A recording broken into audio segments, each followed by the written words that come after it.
agradeciendo también a nuestro invitado. Primero que todo quisiera presentar a este trabajo, este workshop que vamos a desarrollar durante el resto del mes de agosto, parte de septiembre y octubre, sobre la temática de sistemas inteligentes y complejos.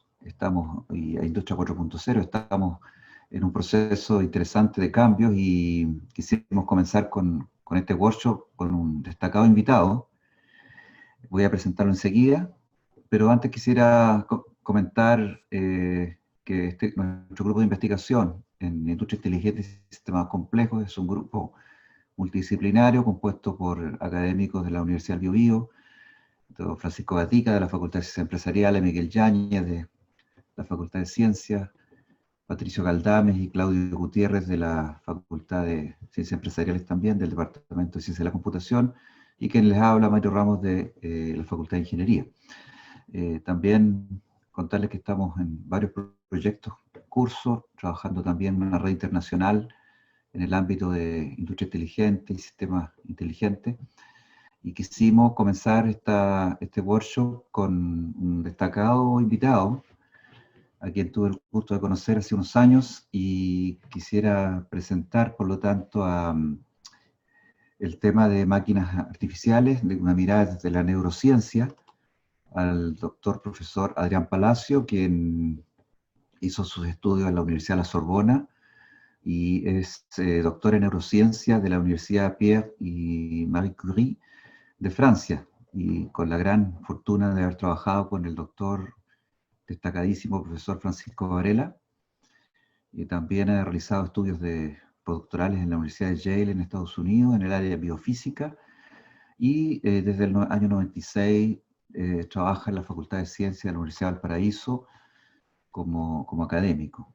Ha participado en la creación de programas de magíster y doctorado en neurociencias y ha sido su primer director. También en diversos proyectos de investigación nacional e internacional, Fondesit, Fondef, ECOS, Instituto Milenio, Núcleo Milenio, director de anillo de investigación en biología sensorial, trabajos con la ANR francesa y distintos proyectos institucionales de tipo Fundación ANTE, MESESUB, Minedu, Corfo.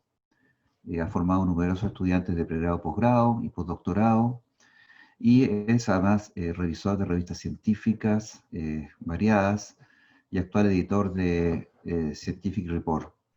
Es cofundador además del Instituto de Sistemas Complejos de Valparaíso, integrante del grupo de estudio de biología de Fondesit y de Beca Chile durante varios años. Ha sido actualmente el vicerrector de investigación, además, e innovación de la Universidad del Paraíso, preside el Comité de Ciencia y Tecnología del CRUSH, y tiene también, es vicepresidente de la Asociación de Neurociencia de Chile, con muchas publicaciones científicas y proceeding, editor de capítulos de libros. Es profesor invitado, además de la Universidad Nancy II, Henri Poincaré de Francia, en Nancy. Es coordinador de grupo de estudios de evaluación de género de la Comunidad Latinoamericana de Neurociencia, y además trabaja con la Comisión Económica para América Latina y el Caribe, CEPAL.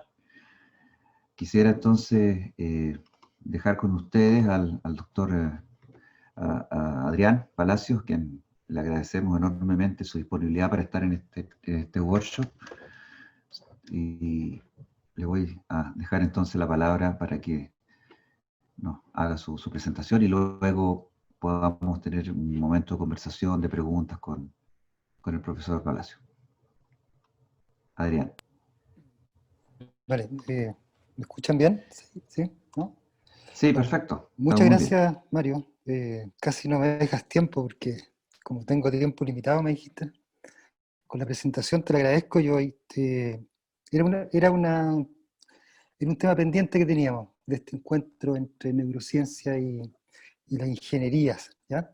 Entonces, lo que voy a hacer, tengo una presentación que voy a compartir en estos momentos. A ver, 2 minutos para eso. Estamos acá. Estamos ahí y tengo que cambiar el láser. Espérate. Tut. y láser. ¿Ven bien ahí? ¿Se ve el láser también o no? Ya, entonces Sí, voy sí, a... se ve. ¿Sí? Ya, Sí, Sí, se ve. Se ve. perfecto, porque yo veo... A ustedes no los voy a ver a todos, así que voy a ir como mirando la pantalla.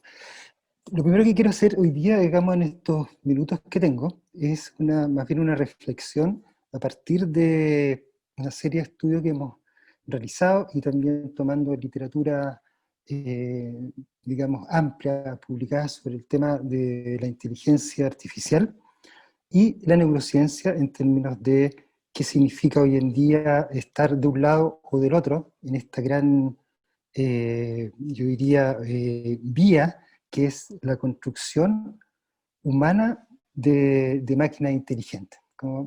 Vamos a revisar algunos conceptos también de que no es trivial el avanzar en estos temas sin retroceder, sin ponerse de acuerdo, sin tener una hoja de ruta común, ¿ya?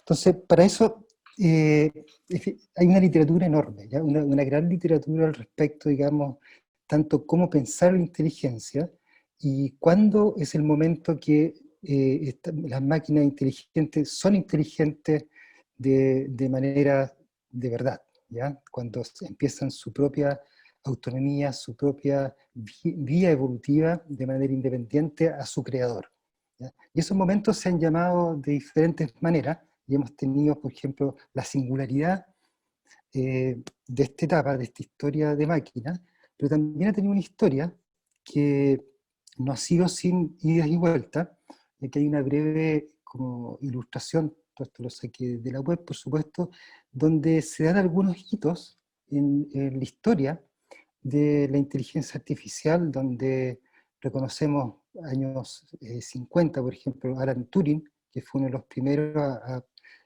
digamos, a plantearse el problema de cuándo una máquina era inteligente, ¿ya? Cuando realmente el concepto de inteligencia le pertenecía a la máquina y no al humano. Entonces desarrolló una serie de tests en los cuales debían pasar estas máquinas, estos prototipos, para ser clasificados como inteligentes. Y de ahí el término también de inteligencia artificial fue también propuesto algunos años después en un congreso que hubo y también en Estados Unidos en la época. Y ahí ha pasado, digamos, una serie de etapas que desde que se lanzan los primeros simuladores de computador que ganan ciertos concursos, el IBM de Watson, esta pequeña máquina que es una primera máquina pseudo inteligente, digamos, que es capaz de recoger la basura de manera automática en las casas, que hasta unos años atrás donde el concepto de deep learning o de redes neuronales adaptativas empieza a tomar fuerza, ¿ya? Y eso está basado en un aprendizaje sobre también redes neuronales de estudios a partir del cerebro humano, ¿ya? Y sus equivalentes modelos en animales. Y de ahí en adelante, en estos últimos años, hemos estado viendo cómo diferentes versiones basadas en Deep Learning han logrado ganar, digamos, tantos juegos de ajedrez como el Go, incluso en este último año, una de estas máquinas, digamos, inteligentes, digamos, algoritmos en un computador, logra también aprender sola cómo ganarle a una máquina que ya había ganado al humano. Por lo tanto, tenemos ahí una performance de estas máquinas que superan en estas tareas, digamos, de predictivas, superan al hombre común y corriente, ¿ya? Entonces, hoy día voy a ir saltando entre la neurociencia y el área de la inteligencia artificial. Entonces, volviendo ahora a la neurociencia, años 1900, Cajal fue de los primeros que, digamos, descubrió, o más bien dio cuenta de que el cerebro estaba organizado por unidades únicas, discretas, que llamó neuronas, y esas neuronas se comunican entre ellas a través de lo que se llaman sinapsis. Y las sinapsis pueden ser tanto químicas como eléctricas, es decir, estar por contacto de traspaso entre ellas de iones o a través de un intermediario químico. Y durante muchos años este concepto se fue trabajando en términos de su identificación fisiológica, molecular, genética, siempre alrededor, digamos, del concepto de neuronas como unidad de nuestro cerebro. Para dar cuenta, nuestro cerebro tiene cerca de 10.000 millones de neuronas, las cuales cada una de ellas puede estar conectada a 10.000 más. Y ya se imaginan ahí, digamos, la cantidad, digamos, de conexiones que existe dentro de nuestro cerebro. Y hoy en día, una visión más moderna se ha ido pasando del concepto de neurona y de sinapsis como unidad, digamos, de cómputo biológico esencial al concepto de ensambles neuronales. Es decir, es más bien la coactividad, digamos, en un mismo tiempo de un subconjunto de neuronas que van a tomar el rol de codificador. Digamos, son una codificación neural, más bien no va a estar en una sinapsis única, digamos, una neurona con otra, sino más bien en un conjunto de ellas que van a ser las encargadas de llevar o dar cuenta de una cierta conducta. Y entre estas dos líneas tiene bastante, digamos, significado para lo que las redes neuronales artificiales, digamos, se pueden, digamos, inspirar. Entonces vamos a mirar un poco eso, ¿ya? Entonces son estos dos aspectos entre la formación del cerebro, que el cerebro en sí es, digamos, un órgano que tiene cerca de un kilo y medio, no más que eso, con estas 10.000 billones de neuronas, y que tienen sinapsis con 10.000 más cada una de ellas, ¿ya? Y la tarea en inteligencia artificial ha sido emular, digamos, el cerebro en términos de sus propiedades, de sus capacidades, de sus funciones y su conducta, lo cual no ha sido fácil, ¿ya? Por la estructura misma, digamos, de los computadores que han ido, si bien han ido como disminuyendo perdón, han ido disminuyendo su tamaño para abarcar más número de neuronas, ¿ya? Si bien hoy día han logrado ser más rápido, aún la densidad, ¿ya?, de elementos digamos, no se asimila, digamos, aún al cerebro, ¿ya? Entonces, en este desafío también está, aparte, digamos, de poder simular funciones inteligentes como para resolver problemas de alguna índole, también hay otra área que trata la robótica. Hoy día la robótica simulando al humano completo, digamos, un cuerpo y un cerebro juntos, también ha sido desarrollado con bienes tanto de apoyo a la salud o digamos, en algunos trabajos donde se necesita atención al público, o en hospitales, o en recepciones, como se ven en algunos aeropuertos del mundo, o se veían, ¿ya? También tenemos, digamos, pasar de un cerebro, ¿ya?, a un cuerpo con cerebro, ¿ya? Ese es uno de los grandes desafíos. Entonces, si hoy día uno se pregunta cuáles son los temas que la neurociencia, o los niveles en los cuales la neurociencia está preocupada, yo pongo aquí algunos ejemplos. Genes, digamos, estamos totalmente involucrados en lo que es la genómica, viendo cómo los diferentes genes generan expresión de proteínas, y esas proteínas son parte de, digamos, constituyentes de las neuronas y las funciones de ellas, y así hacia la conducta. Estamos interesados en cómo las sinapsis también se comunican. Esos son los niveles y las preguntas desde la neurociencia. Y un área, que es la que muestro aquí arriba como un cubito, es un área que se llama la conectoma. Hoy día, gracias a grandes, digamos, y microscopios que logran hacer cortes muy finos de tejido nervioso, se ha llegado a través también de una serie de algoritmos, digamos, de, o sea, corte, tinción y reconstrucción, a mapear pedacitos de cerebro, pero completos, es decir, con todas sus conexiones, no una, como se ve aquí abajo, digamos, una sinapsis, que era como el diagrama que teníamos antiguamente, sino más bien, digamos, en plenitud, todas las conexiones, es decir, se está llevando al máximo la resolución de la microscopía para hacer trazados localizados muy, muy finos, es decir, contabilizar todas las sinapsis y todos los contactos entre neuronas que se conocen. Y ese es un área, digamos, enorme hoy día de la neurociencia, ¿ya? Reconstruir el cerebro hasta sus últimos detalles, ¿ya? En cuanto a su anatomía. Y también, por supuesto, estudiar, y esto hay muchos trabajos, sobre todo en el área médica y todo, con resonancia magnética funcional, de ver qué áreas del cerebro están trabajando y cómo se relacionan estas áreas en fase, digamos, algún tipo de conducta. Aquí hay ejemplos de áreas que se prenden, digamos, se activan con estímulos de color, de movimiento, de objetos o palabras.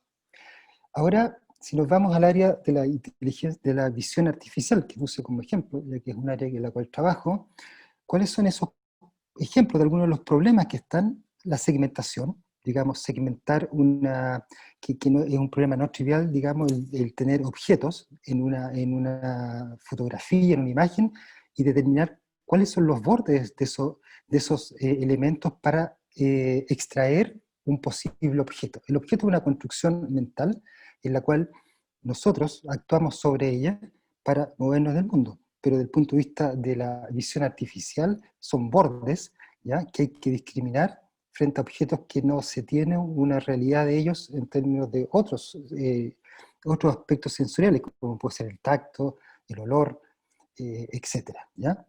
Y lo otro son aquí arriba, a la izquierda, digamos, ejemplos de segmentación también, de extracción de posibles objetos basado también en lo que dijimos anteriormente, ¿ya?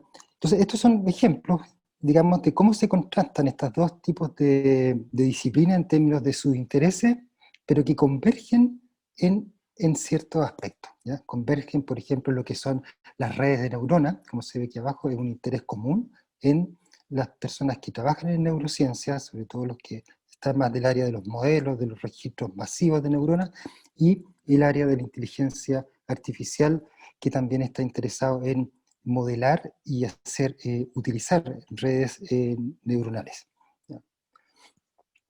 Esto es interesante también, digamos, dentro de la inteligencia artificial, el Machine Learning es parte de una de las disciplinas de inteligencia artificial, y últimamente el Deep Learning, que ha causado una gran, yo diría, revolución en todo una serie de ámbitos, desde traducción simultánea, desde aprendizaje, reconocimiento de caras, de objetos, y es algo que acerca bastante, digamos, a lo que se pretende en términos de inteligencia artificial y neurociencia.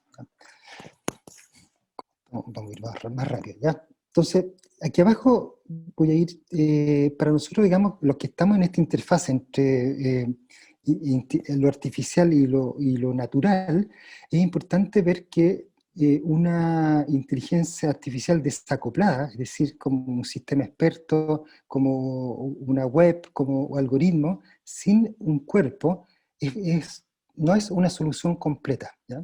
Nosotros estamos más bien pensando que si queremos que nuestro sistema interactúe con el entorno, lo que más bien sería una inteligencia artificial acoplada, es decir, en interacción con el entorno, una visión, acción y una robótica que realmente interactúe, es una opción epistemológica, ¿ya? Bastante diferente, digamos, de que solo contemplarse resolver problemas, ¿ya? No actuar sobre el mundo. Entonces, ahí tenemos dos tipos, yo diría, de inteligencia artificial, una acoplada y una desacoplada, y las dos tienen sus razones de ser. Por ejemplo, en la industria, quizá una desacoplada, una máquina de visión artificial va a funcionar perfectamente, pero si queremos que funcione en un entorno variable, dinámico, vamos a tener problemas, ¿ya?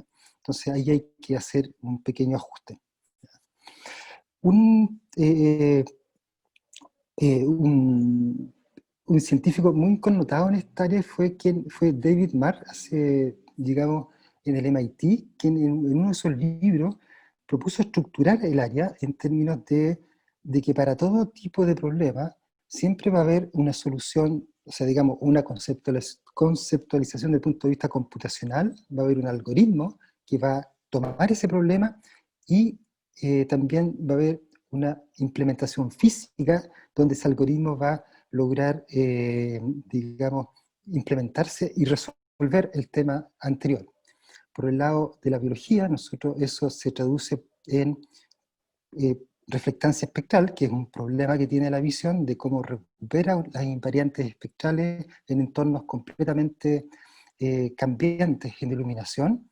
Para eso tiene que tener un código neuronal asociado al trabajo de su red neuronal biológica, y eso tiene una anatomía, ¿ya?, que se puede, digamos, estudiar a través de métodos de microscopía o de trazado con marcadores bioquímicos, ¿ya? Por lo tanto, aquí uno puede ver, digamos, que David Marr logra juntar estos dos mundos con niveles y lenguajes que pueden dialogar entre ellos, ¿ya? Por eso yo decía que al principio que han habido desencuentros de estas dos áreas, pero también han habido académicos, investigadores e investigadoras que han logrado, digamos, tender puentes entre las disciplinas, ¿ya?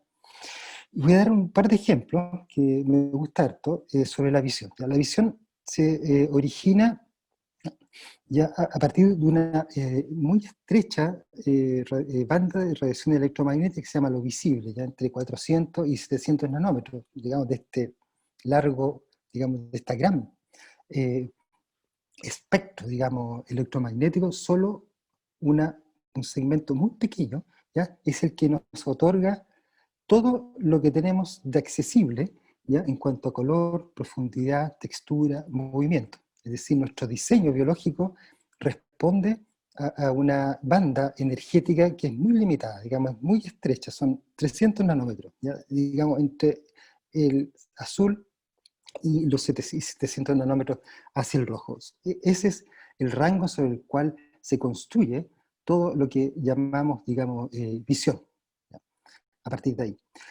Pero esa es esa, digamos, es la limitante física, pero dentro del cerebro, si nos concentramos en visión, hay digamos, un número muy grande de vías dentro del cerebro, de vías que canalizan, ya, entre comillas lo voy a decir, lo que es el estímulo visual o la información visual que va de un área a otra, en términos de si es color, si es profundidad, si es intensidad, saturación, si es movimiento. Ahí el cerebro está organizado en áreas que conversan entre ellas de una manera, digamos, sincrónica, ¿ya? Y los modelos, en términos, digamos, computacionales, van entre el bottom-up, es decir, desde la neurona hacia los centros cerebrales de mayor jerarquía, ¿ya? Pero también hay modelos que van de abajo hacia arriba. También el cerebro, digamos, eh, arriba, digamos, la corteza también envía señales que van a ir a generar sinapsis, ¿ya?, digamos, conexiones con centros de menos jerarquía. Digamos, tenemos un flujo en los dos sentidos, y eso es importante en cuanto al diseño también si uno quiere simular o emular algún tipo, digamos, de inteligencia en, en una máquina artificial, ¿ya? Entonces, yo ahí tenemos dos axiomas para pasar de un lado al otro. Uno, el conocimiento preciso de la biología, partes y función de nuestro cerebro, ¿ya? Y lo otro es una interfaz electrónica que se acople a la biología del organismo, ¿ya?, en base a uno. ¿Ya? Tenemos como, conocemos de la biología y luego necesitamos este desarrollo de una interfase que nos ayude a poner en función este conocimiento en un entorno real, ¿ya? Por mi lado, y esos son mis intereses, yo creo que la percepción se construye sobre raíces biológicas que interactúan de manera recíproca y dinámica con su hábitat lumínico natural. Es decir, esta co-construcción entre el organismo y su entorno son esenciales para que los sistemas sensoriales, digamos, evolucionen de una manera congruente con ese entorno, ¿ya? Y eso toma tiempo. Y eso es lo que, en general, la inteligencia artificial implementada en robots, en máquinas, no contempla. Es decir, aquí cuando vemos un sistema visual en algún organismo viviente, es que han pasado miles de años, digamos, de ese ejercicio entre hábitat y sistema sensorial con pérdidas, digamos, por ambos lados, ¿ya? La retina, que es mi gran favorita, es un tejido nervioso que está en el fondo del ojo, que está constituida, digamos, por fotorreceptores, aquí hay microscopía electrónica. Me tienes que decirla ahora, ya. todo esto bien, ¿ya?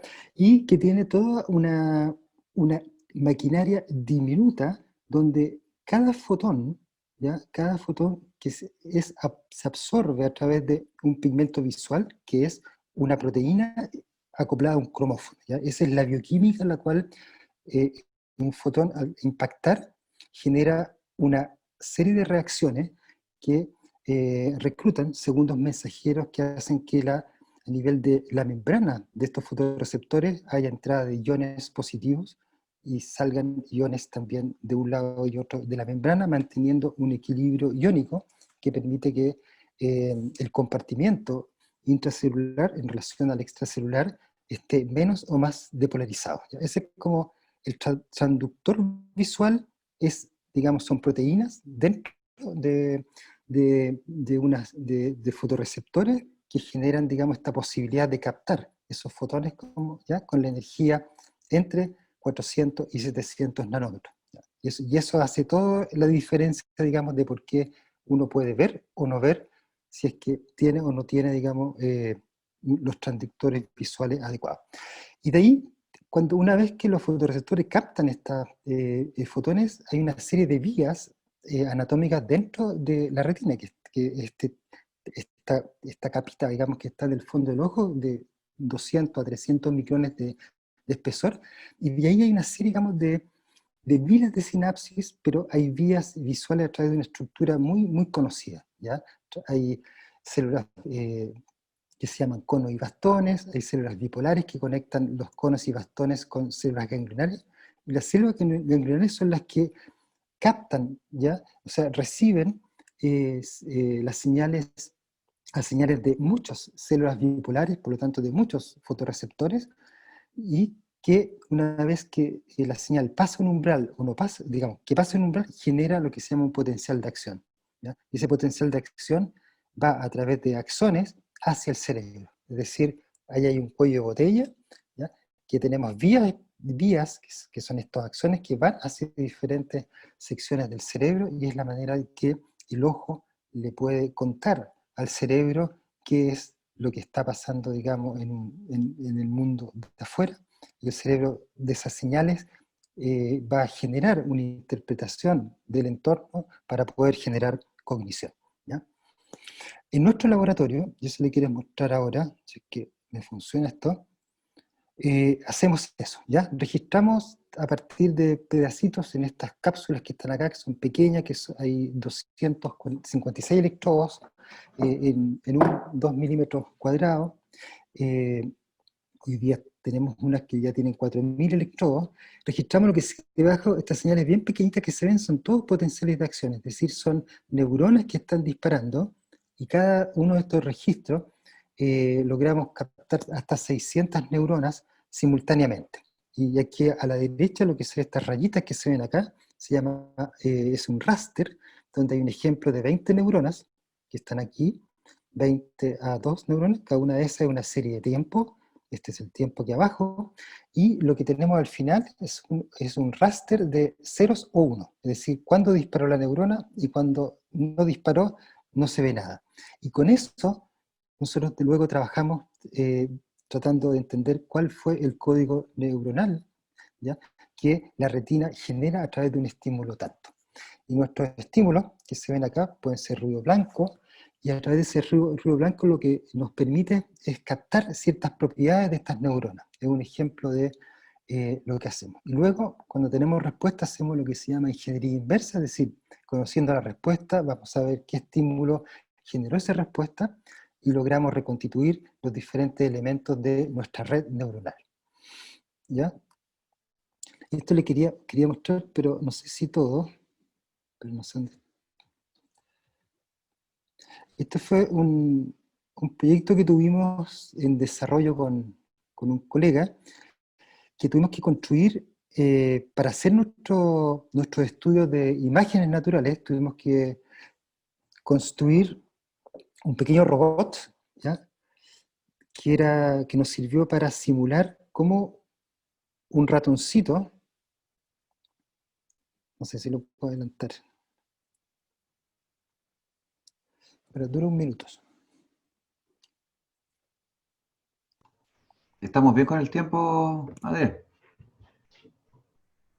No hay problema.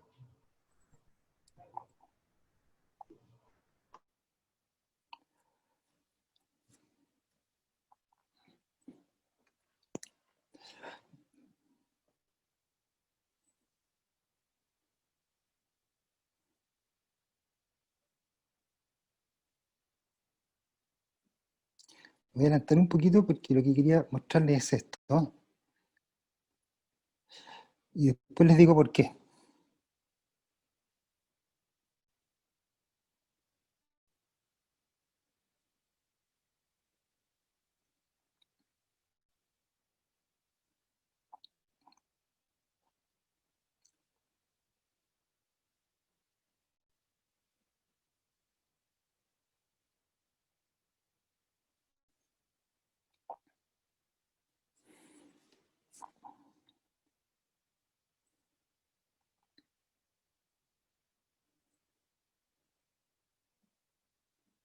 Ya.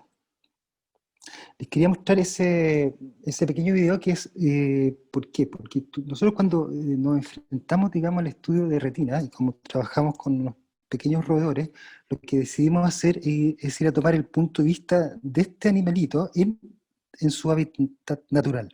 Entonces la única manera de hacerlo era hacer una pequeña película, que ahora usamos frecuentemente, pero captada en este pequeño robot que, digamos, se posiciona y se mueve y avanza y acelera de la manera, digamos, que lo hacen estos animales. Por lo tanto, era tomar el punto de vista del animal para poder entender cómo funcionaba su sistema visual, ¿ya?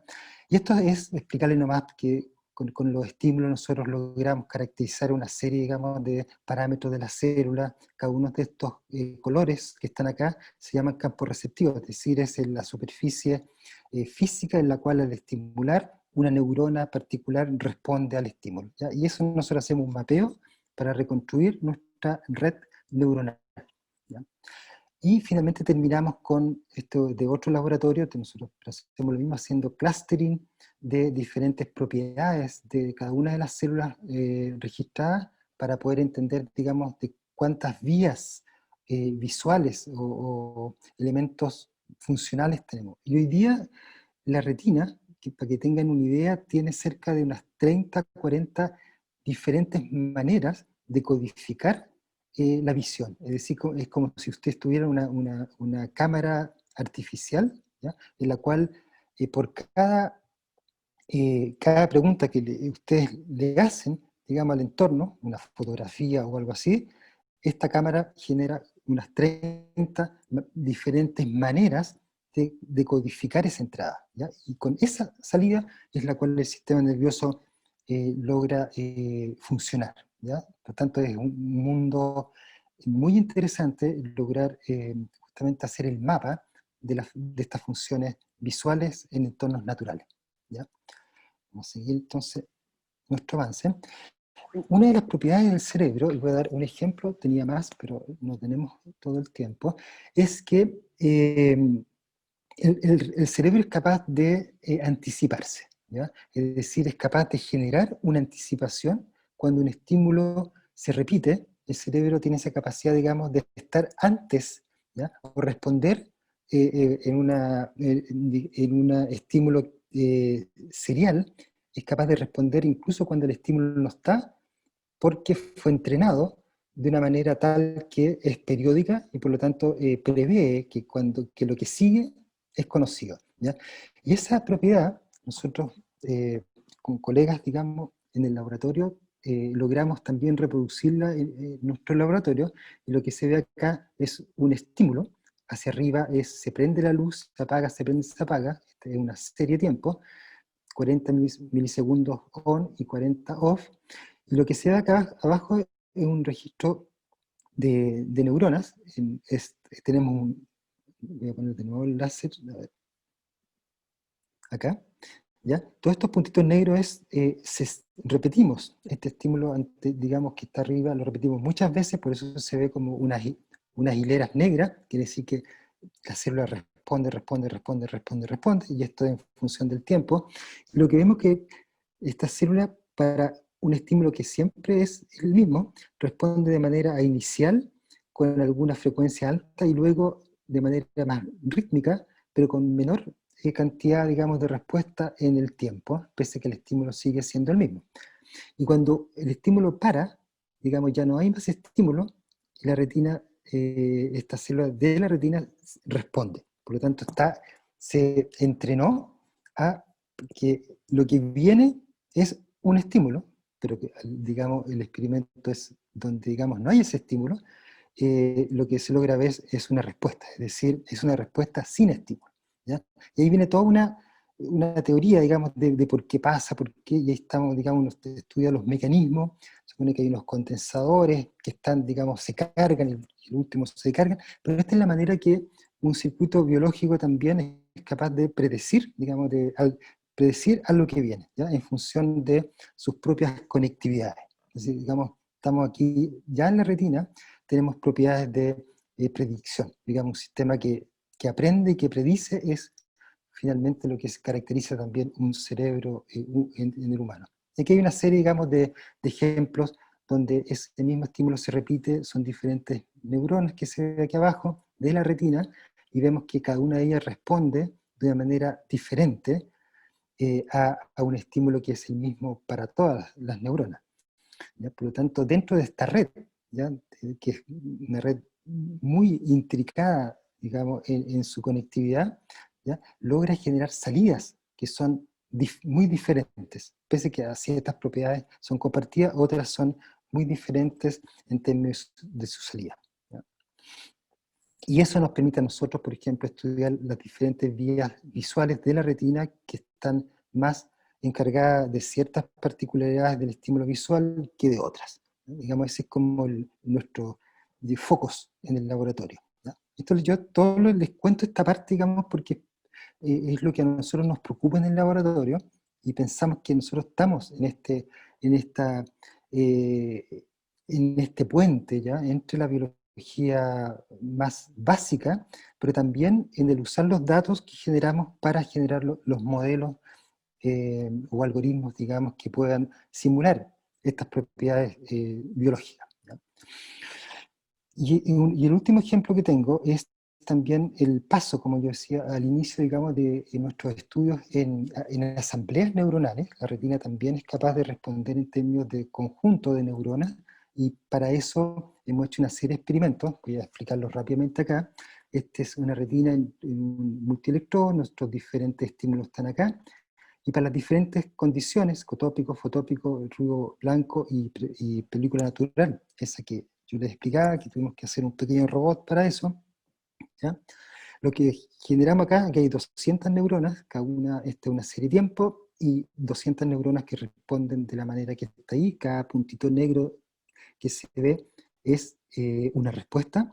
Y lo que tenemos abajo aquí es algo que se llama coactividad, es decir, cuando dos neuronas disparan simultáneamente, están en coactividad, ¿ya? Y cuando uno mide la coactividad de un grupo grande de estas neuronas, lo que se ve es que para estímulos que son como, digamos, escotópicos, digamos, una iluminación negra, digamos, o sea, no es estímulo, y otra que es luz, se responde de esta manera, es decir, con muy baja nivel de coactividad, pero cuando pasamos a una película natural, la retina empieza a generar, ¿ya? Esta coactividad entre subconjuntos de sus neuronas, es decir, se le interroga a la retina de tal manera que se comunica, su red empieza a activarse de una manera diferenciada, ¿ya?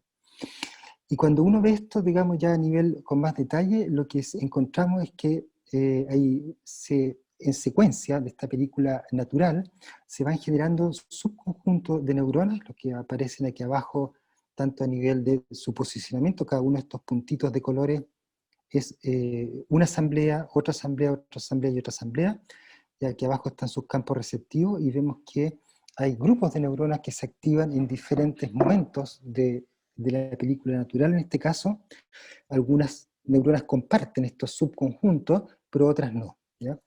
Y esta serie modular de respuesta es lo que se llama asamblea de neuronas. ¿Ya? Y esta es la primera vez que se ve o se estudia algo así a nivel de una retina, por lo tanto estamos muy, digamos, curiosos de ver que ya a nivel muy periférico el sistema nervioso, la retina es parte del sistema nervioso, ya funciona de una manera muy parecida que funciona, como funciona también el cerebro, que ya se habían descrito este tipo, digamos, de organizaciones neuronales. ¿Ya? Y esto me lo voy a saltar porque es parecido. Y aquí hay una pequeña simulación que no es nuestra, es de otro laboratorio, pero si ustedes fueran el cerebro y estuviesen mirando, observando lo que la retina envía al cerebro, hicieran como un corte, digamos, antes que llegue, prácticamente esto es lo que se observa, ¿ya? Se observan, estos todos son células ganglionares de la retina, por donde, digamos, sale el estímulo codificado, el estímulo visual, y tendríamos este tipo de patrón, es decir, cuando uno dice estoy viendo y veo, digamos, interpreto una imagen, lo hace a partir de este tipo de señales, digamos, que son neuronas que se prenden y se apagan en el tiempo, se prenden y se apagan de una manera que genera conjuntos de neuronas, y esto es lo que leemos, nosotros no enviamos una imagen al cerebro, el ojo no envía como una cámara de fotos una imagen al cerebro, sino que más bien envía un patrón de actividad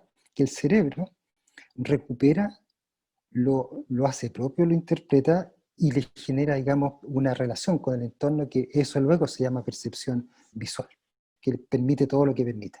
¿Ya? Eh, Voy a volver a la hora que tengo mi... Ya, voy a saltarme esta parte porque no quiero esto, y quizás terminar con esto, para dar tiempo a las preguntas, que ver una imagen, y esto me... ¿Ya? No es acumular información en una representación interna, es verificar que tenemos acceso a las cosas que forman parte y a la expectativa que tenemos sobre ellas. Es decir, cuando uno ve, ¿ya? No es una recuperación de información, sino que es uno proyecta finalmente lo que espera de ese objeto y le da el significado. Y esto ha sido parte, ciertamente, digamos, de un desarrollo teórico bastante profundo por Francisco Varela y todos, una serie de colaboradores, durante años, que si hoy día yo creo que se entiende como en términos de lo que se llama inacción, digamos, actuar en el mundo para lograr entenderlo, y es parte, digamos, de una teoría que es bastante larga, digamos, tiene una historia bastante larga, pero que hoy día está bastante presente, sobre todo en grupos de investigadores que están trabajando en lo que es este acoplamiento cerebro-máquina. ¿Ya? No sé si, pero ya, como paso aquí a la próxima. ¿Ya? Y finalmente era agradecer a una serie, digamos, de colaboradores, de fondos que hemos tenido por aquí y por allá, sobre todo una serie de estudiantes que han pasado por el laboratorio y que han hecho de esto un mundo más entretenido, por lo menos para mí, en el laboratorio, y creo que es bueno siempre agradecerles todo su apoyo. ¿Ya? No sé si la última, que quizás lo voy a dejar ahí, porque es parte, digamos, si uno va a la literatura, lo que ve por todos lados es esto, digamos, lleno de máquinas y prototipos y videos, digamos, sobre inteligencia artificial. Algunos son terroríficos en términos de lo que están y lo que predicen, y otros son de gran ayuda en términos de salud, operación, pero hay una interfase, hay un grupo importante de la comunidad científica que está en esta interfase, digamos, de tener constructos inteligentes de inspiración biológica. Yo creo que por ahí es donde nosotros tratamos de posicionarnos como laboratorio también. Así que, Mario, yo, si quieres, puedo cortar ahí. Ups.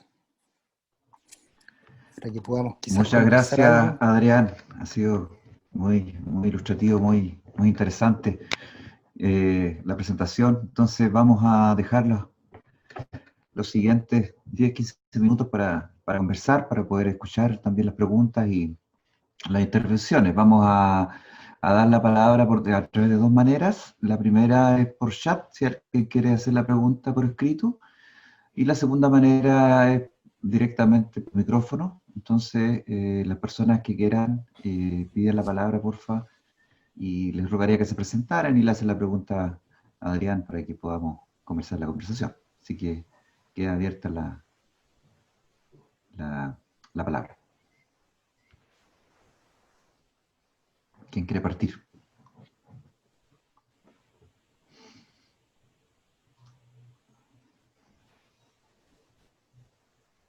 Profesor Gatica.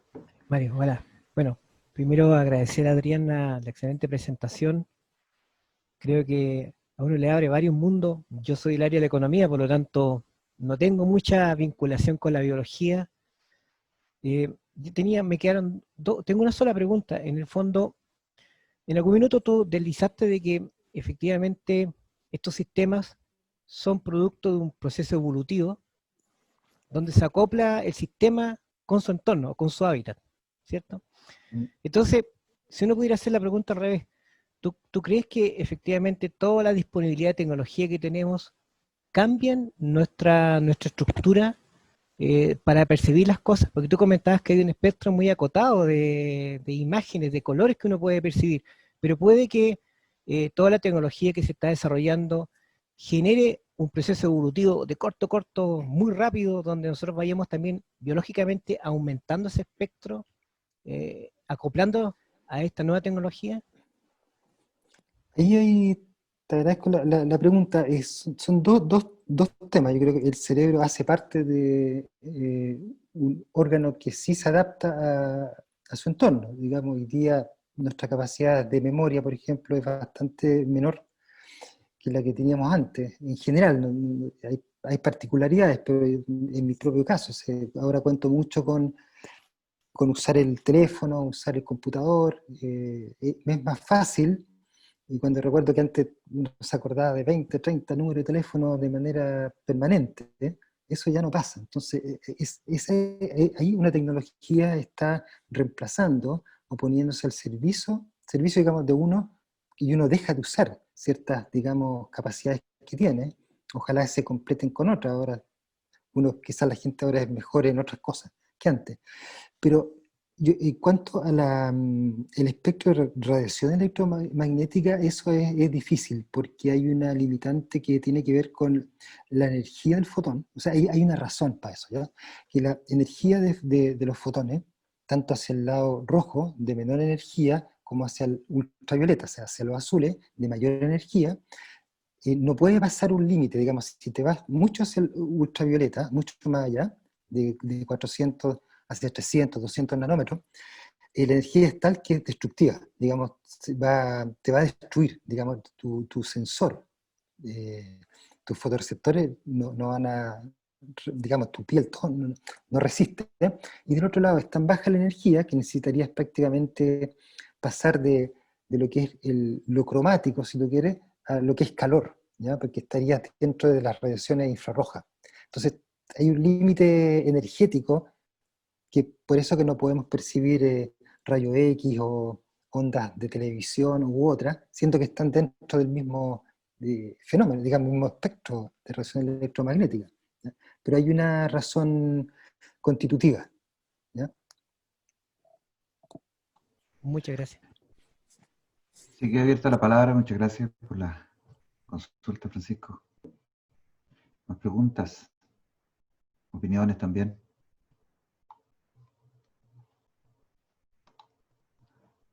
Yo tenía una, mientras las demás piensan alguna consulta.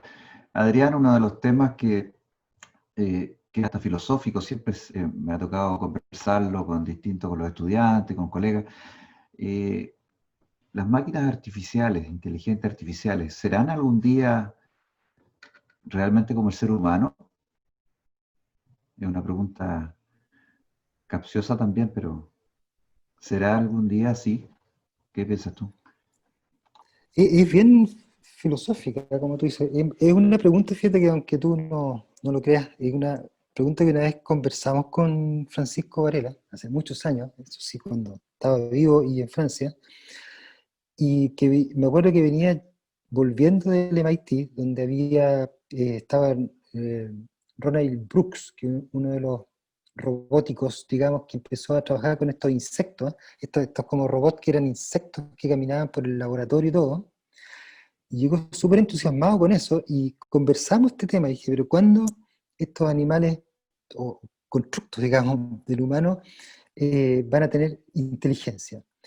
Y al final es una decisión del humano mismo. O sea, cuando llegue ese momento y tú digas, con lo que estoy interactuando, puedo hacer cosas, ya es parte de tu mundo. Entonces, no hay una definición quizás que sea absoluta, porque tendrías que ser, ¿qué? Digamos, que fuera más inteligente que uno o menos que otro, que tuviese esa visión que nosotros no tenemos, o sea, los rayos X, pero hablar de inteligencia es si es que logras interactuar, ¿ya? De una manera que para ti te haga sentido y que logres como involucrarte con todos tus sentidos, emocionalmente, de contacto, lo que tú quieras, va a ser parte de tu mundo, digamos, concepto de inteligencia. Entonces, es difícil contestar, creo que a eso, y yo me he quedado siempre con dándome vuelta con ese concepto de que va a pasar cuando tú decidas que eso, o que nos pongamos de acuerdo que esa máquina es inteligente para los propósitos que tiene, ¿ya? Es cosa de definición. Si lo consideras completamente un artefacto en tu vida, digamos, bueno, va a ser un artefacto, no tienes por qué interactuar, pero si tú le empiezas a hablar a esa máquina, digamos, que está ahí haciendo el aseo en tu casa, empieza a haber una interacción hombre, digamos, máquina que tiene una realidad. Entonces, yo creo que está todo puesto en la interacción y el nivel de interacción que logres con digamos, con ese ente artificial. Estamos cada día más cerca, o sea, no hay duda. Muchas gracias. Tengo una pregunta por chat y luego viene, ha levantado la mano, Cintia. Primero vamos por el chat, de parte de Patricio Galdames. Pregunta, me gustaría saber, dice, si hay modelos que expliquen el fenómeno de la conciencia. ¿Modelos de qué tipo sean? Si lo pudieras explicitar más, Patricio. Patricio.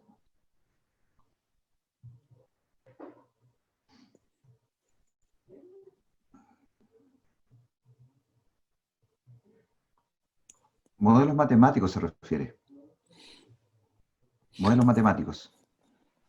Modelos matemáticos de conciencia, o formales. O Que sea, expliquen el fenómeno de la conciencia.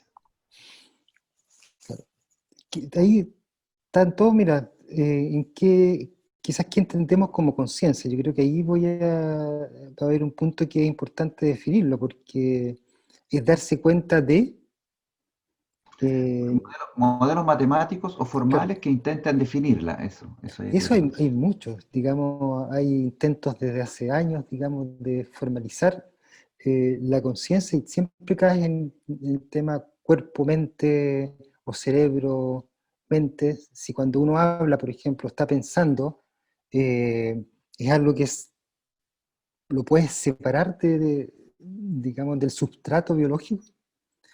Entonces uno se puede dar vuelta por los dos lados, digamos, si uno está al punto de vista de la biología, dice, no hay otra manera, digamos, todo lo que uno logra percibir o darle una forma, digamos, que lo logra transmitir en términos de lenguaje, de concepto, está, digamos, es relacionado directamente con la actividad de tu cerebro, no hay otra instancia, ¿ya?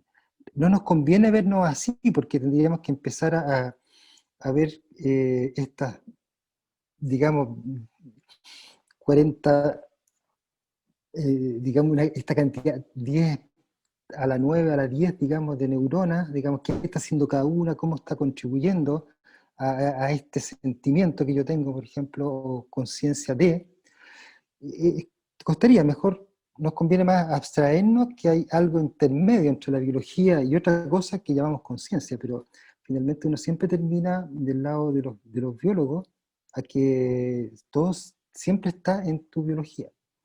¿Ya? Por mucho que uno le guste lo otro, ¿ya? Y todo es parte de la biología, ¿sí? El contenido que sea la filosofía, la poesía, la música, es parte, digamos, está relacionado directamente con una actividad particular de tu cerebro en ese momento y con todo el aprendizaje. Entonces, es una pregunta que hay que verla bien, pero hay muchos hechos, digamos, o intentos de, ¿ya? Digamos, de formalización, de cómo diferentes regiones del cerebro se articulan entre ellas, cuáles son esenciales para lo que llamamos consciente, cuando hay lesiones, todos los estudios en neuropsiquiatría con personas con lesiones, por ejemplo, que pierden parte de lo que llamamos conciencia, hay muchos casos, digamos, personas que pierden, por ejemplo, el sentido del movimiento o de la visión de colores, ¿ya? Que se pierde de un día para otro por un accidente también. Son pequeñas lesiones que aparecen, digamos, están en tu cerebro, que, que fragmentan el concepto de conciencia, digamos, lo van haciendo menos, digamos, completo. Lo puedes desarmar un poco. Entonces, la reducción, digamos, conciencia a tu biología desde el punto de vista de la biología, es muy, digamos, es muy directa. Pero ciertamente es uno de los grandes propósitos de la robótica moderna y inteligencia artificial es conciencia. Digamos, es generar máquinas conscientes, digamos, que logren interpretarse a ellas mismas. O sea, ese es el nivel, digamos, es como me reconozco a mí mismo pensando, ¿ya? Digamos, entonces es el nivel de abstracción que necesitas para que eso pase. Y esa es la conciencia finalmente, digamos, es un nivel de abstracción de tus propios mecanismos. O sea, estoy consciente de algo que pasó anteriormente. Tenemos una pregunta de Cintia. Si puede Cintia hacer la consulta directamente porque lo hace.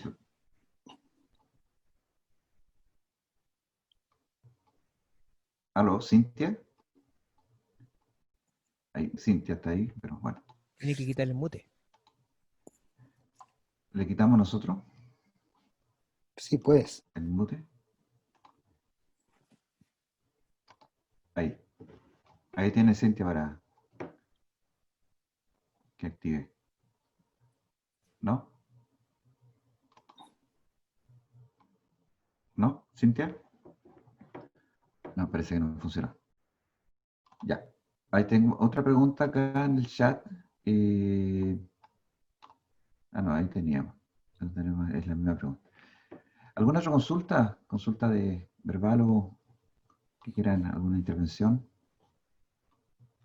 Queda abierta la palabra.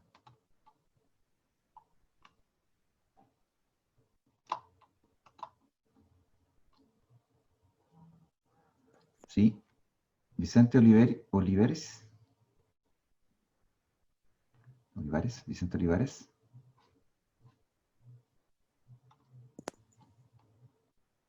También tiene. Ahí. Le entregamos el audio. ¿No? Ya.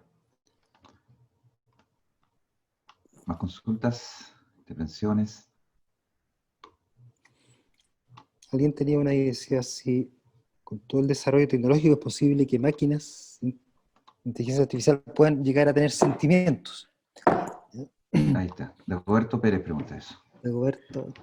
Con todo el desarrollo tecnológico, ¿es posible que las máquinas IA, inteligencia artificial, puedan llegar a tener sentimientos? Bueno, eso es parte de lo que es parecido, digamos, a la pregunta anterior, ¿eh? Porque qué es lo que es sentimiento? En el fondo, cuando uno tiene diferentes regiones del cerebro que están especializadas en ciertos temas, por ejemplo, regiones que tienen que ver con toda la actividad hormonal y de ciertos neurotransmisores, sentimiento es parte de eso, digamos, es parte, digamos, de algunas de esas vías que se actúan que son algunas quizás muy antiguas en términos de filogenéticos, que son, digamos, reacciones de escape, de miedo, de no sé si uno podría también de emocionarse al respecto, y todo lo que tiene que ver con el trabajo del cerebro va a estar construido a partir, digamos, de estos niveles de actividad de los diferentes, yo diría, vías que, digamos, que hacen parte del cerebro. Por lo tanto, si uno cuando habla de sentimiento, también un substrato biológico eh, detrás de eso, digamos, no es... Entonces, al final de cuentas es que si logras tú emular esa parte, digamos, desde que... El problema que yo veo acá es que es la autonomía, digamos, si logras tú tener estas máquinas que se autoconfigura, que autoaprende, como los conceptos de autopoiesis un poco de Maturana, Varela, digamos, que se van a generar a través de su propio diseño, que es el caso, digamos, de nosotros como seres biológicos. Eso ha pasado, digamos, y tenemos sentimientos, y hay emocionalidad, y aprendemos, pero eso cuando lo pones del lado, digamos, de lo artificial, tienes que generar las condiciones para que eso pase, ya sea a través de tu propio desarrollo algorítmico, ¿ya? De tu red neuronal, que logre como generar, ¿ya? Una vía que va a ser la de los sentimientos. Es decir, cada vez que algo pase, esta vía se va, o esta red, o este subconjunto de tus neuronas, o elementos neuronales en tu circuito artificial, se active, va a tener un nivel, digamos, mientras más activa esté, quizás más es la sensación de un sentimiento X, y mientras menos, menos. Pero tienes que preverlo, digamos, a menos que hayas generado tal desarrollo de la inteligencia artificial que esto se empiece a autogenerar de manera propia, ¿ya? Y lo otro es como el machine learning, o antiguamente lo más inteligencia artificial es que tú lo crees, digamos, tú generes las condiciones para que exista ese sentimiento. Pero la maravilla, digamos, de la biología, digamos, de lo humano en general, es que eso ha pasado de manera, digamos, natural, ¿ya? Y eso cuesta, digamos, encontrarlo en todo lo que es inteligencia artificial, el desarrollo, digamos, autónomo de propiedades emergentes que no existían antes. O sea, si bien existen, llegar a juntar todo, que sea una inteligencia artificial acoplada a un mundo, con sentimientos, digamos, con razones, con una serie de propiedades que le damos al humano, va a tomar su tiempo. Tenemos otra pregunta, creo que vamos para ir cerrando ya, de Bruno El Gorriaga. Dice, eventualmente un sistema de IA podría liderar sociedades tomando roles activos en política y gestión pública, por ejemplo. Bueno, estas son opiniones personales. Yo creo que aquí podemos tener de todo tipo de opiniones al respecto. Yo creo que sí, digamos, porque esa es una función que no necesita conocimiento, y ahí es donde la inteligencia artificial, incluso con el machine learning o deep learning, pueden tomar roles de toma de decisión que son a veces, digamos, mejores, entre comillas, que el humano. O sea, en todo lo que es diagnóstico, hoy día estos sistemas, por ejemplo, de toma de decisión, por ejemplo, de observar el fondo de un ojo para fines de diagnóstico, en términos de si hay un glaucoma o haya un desprendimiento de retina o algún otro tipo de afección, lo hace también como el oftalmólogo con mucho conocimiento en el área. Por lo tanto, si la política, si uno se refiere a eso, digamos, tomar un código, el código civil o lo que sea, todas las leyes se las va a aprender de memoria y tomar decisiones, digamos, fríamente, claro que lo puede hacer. O sea, no, sería, pero ahora digamos, tomar decisiones ya más de roles activos en política, digamos, de decisión de para dónde queremos ir. Eso necesita un poquito más de, digamos, de trabajo. Pero si aplicar una ley así fría, digamos, y tomar conocer todas las leyes de memoria y hacerlo en base a eso, podría ser un excelente abogado o abogada, digamos, un sistema artificial. De hecho, se está trabajando en eso, ¿eh? Se están comparando en ciertas escuelas de derecho, digamos, se han tomado casos, ya casos que se aprenden del lado de la inteligencia artificial, y después se compara, digamos, que en función de ese aprendizaje, cuál fue la decisión que tomó el juez, ¿ya? Comparada a la que tomó el sistema artificial, y a veces los de inteligencia artificial son bastante más severos, ¿ya? En su toma de decisiones que lo hace un juez, ¿ya? Que tiene otros contextos, ¿ya? Es más emocional, más racional, más, ¿entiendes? Es más imperfecto, imperfecta en términos de la toma de decisiones. Pero yo creo que sí, digamos, hay todo un debate que hay ahí detrás de eso, ¿ah? Pero ciertamente, digamos, lo podría hacer bien. Y ese es el debate actualmente, digamos, que por lo menos en la literatura se ve como si los sistemas artificiales van a reemplazar las sociedades eh, y sus políticos. Por ahí alguien decía que los senadores y diputados podrían ser reemplazados fácilmente, digamos, por este tipo de sistemas. Vamos a hacer la última intervención. Acá está Yarna Mesa. Dice lo siguiente, pregunta, dado que es posible combinar la emulación de la percepción con la emulación de la acción en base a la percepción, ¿serían sistemas distintos conectados o un todo? Sí, mira, ahí esa pregunta es bien clave porque sin acción no existe lo otro, ¿ah? Digamos, y eso desde la biología hace mucho tiempo que lo tiene bien estudiado. Si tú tienes una persona, imaginémonos una persona inmovilizada, ya que nunca ha logrado eh, moverse, digamos, tener acciones físicas con el mundo, y está postrado totalmente, digamos, sin ningún tipo de movimiento. Un caso hipotético, pero que tiene cierta realidad, ¿ya? La construcción de la percepción, ¿ya? De esa persona va a estar, de cierta manera, truncada por, por el movimiento. Digamos, el movimiento, el accionar sobre el mundo es necesario para la construcción final de la percepción. Y, y eso yo creo que es, una sin la otra es difícil. Es difícil, por eso que ese es el concepto llamado inacción, que dice que para tener un robot, ¿ya? Que realmente esté acoplado al mundo, necesita interactuar y aprender de él.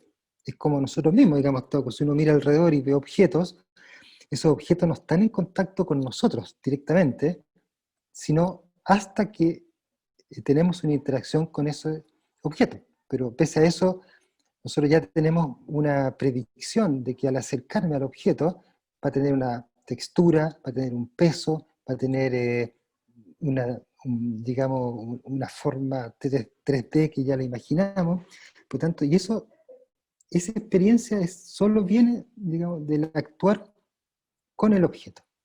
Por lo tanto, digamos, es muy difícil hacerla, ¿ya? Y ahí hay hartos casos, digamos, que uno podría empezar a dar, digamos, del probar esto, digamos, ¿ya? Tu cerebro, digamos, se especifica, ¿ya? Se reformula y con mucha plasticidad en función de ese, digamos, visión y la acción sobre los objetos, digamos, que son al final inseparables. Muchas gracias, Adrián. Bueno, vamos a cerrar, estamos pasados la hora. Démosle un aplauso, por supuesto, al profesor que virtual o real por su charla. Así que muchas gracias, Adrián Palacio, ha sido muy interesante. Y que antes de cerrar quisiera dejarlos invitados para el próximo jueves a la misma hora, a las 18 horas, a la conferencia sobre digitalización global, su impacto en el territorio. Una conferencia de Claudio Maggi, director ejecutivo de OpenBushChef de la Universidad de Chile, que nos va a conversar sobre ese interesante tema sobre los impactos de la digitalización en los territorios y a propósito de lo que estamos viviendo ahora. Adrián. Oye, lo último es decirles, como hago parte de un consejo por la equidad de género, nunca olviden invitar mujeres expositoras. Hay muchas y muy buenas. Muchas gracias. Lo tenemos muy presente. Genial. Muchas gracias, Adrián. Gracias, Mario. Agradecido y estamos a la espera. A todos por su atención. Hasta la próxima, entonces, el próximo jueves.